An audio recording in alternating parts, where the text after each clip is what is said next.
Tonight, Front Page Challenge welcomes the outspoken Negro leader, Malcolm X.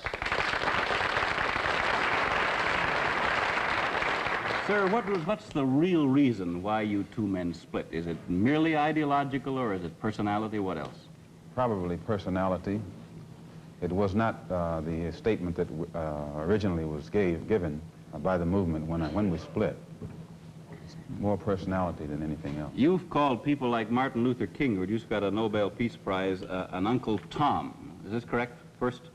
Well, I'd rather say that in the States, there's a law that has recently been passed, or a decision handed down by the court, wherein if you call someone an Uncle Tom, they can sue you for libel. Well, so I never refer to them as Uncle Toms. I would say that Uncle Martin is my friend. Uncle Martin is your friend, yet you would disagree with his approach to what he wants to accomplish. Definitely. If his approach would bring about what the black man in America needs to completely eliminate the problem that we have, I would say well and good. But I very much doubt that anyone who adopts the approach that Martin Luther King has been teaching to our people in that country can point to any meaningful gains that has actually served to solve the problem. Black Muslims have sometimes, whether you have or not, and I think probably you have sometimes, it seemed to me, been preaching hate to meet hate. I don't advocate any kind of hate. But there's a lot of talk that sounds very much like it. No, I think that the guilt complex of the American white man is so profound until when you begin to analyze the real condition of the black man in America, instead of the American white man eliminating the causes that create that condition, he tries to cover it up by accusing his accusers of teaching hate. But actually, they're just exposing him for being responsible for what exists. Well, that's something of an argument, but I've heard speeches made by some of the people of your group. I think I've heard you make speeches. It seemed to me that you were advocating what I would have to describe, I think, as violence to meet the serious injuries that have been done your people, with which I totally agree. I don't call that violence. I don't in any way encourage black people to go out and initiate acts of aggression indiscriminately against whites.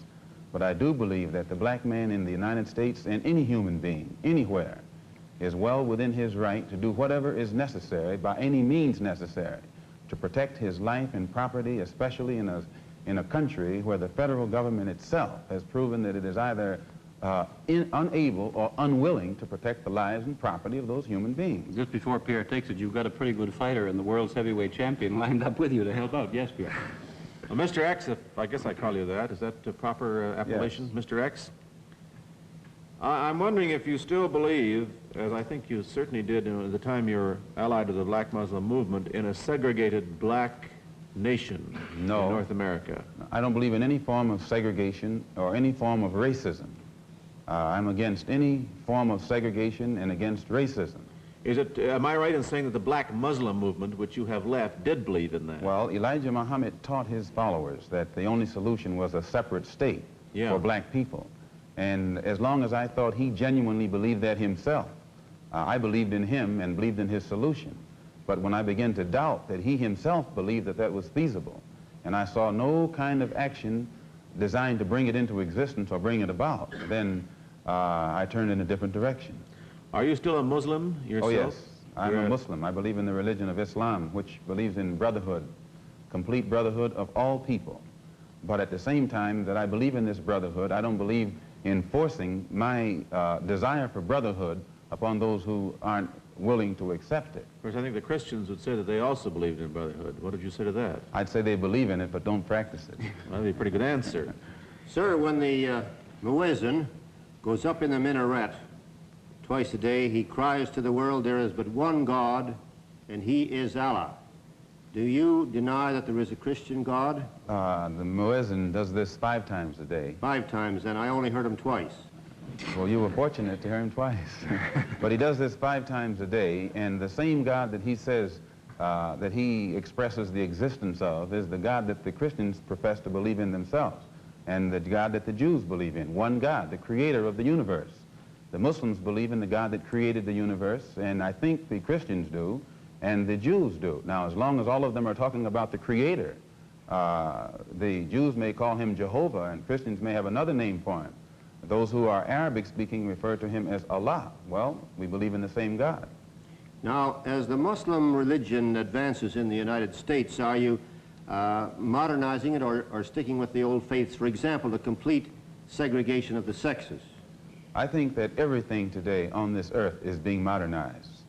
Religious principles and practices, as well as political and other things.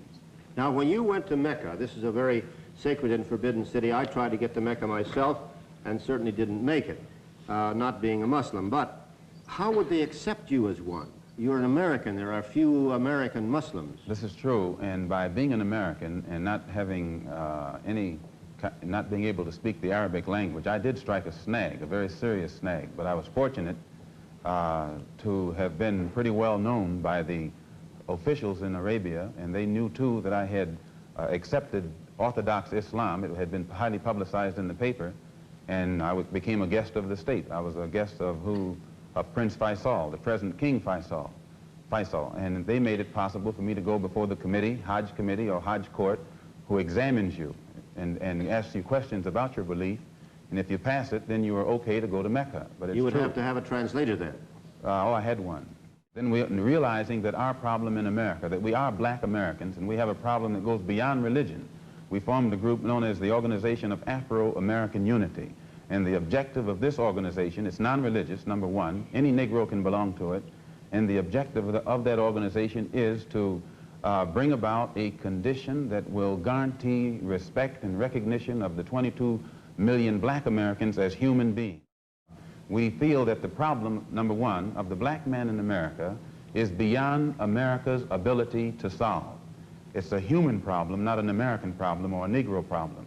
And as a human problem or a world problem, we feel that it should be taken out of the jurisdiction of the United States government and the United States courts and taken into the United Nations in the same manner that the problems of the black man in South Africa, Angola, and other parts of the world, and even the way they're trying to bring the problems of the Jews in Russia into the United Nations because of violation of human rights. We believe that our problem is one not of violation of civil rights, but a violation of human rights. Not only are we denied the right to be a citizen in the United States, we're denied the right to be a human being. Mr. X, may I thank you very much for coming on our program and perhaps clearing away some of the cobwebs of misconception that some of us might have had about your belief. And I think you're a very sincere man, and it takes a lot of courage to admit a former belief is wrong, and we congratulate you for that and the service you performed tonight in giving us your views. Thank you so much, Mr. Thank you.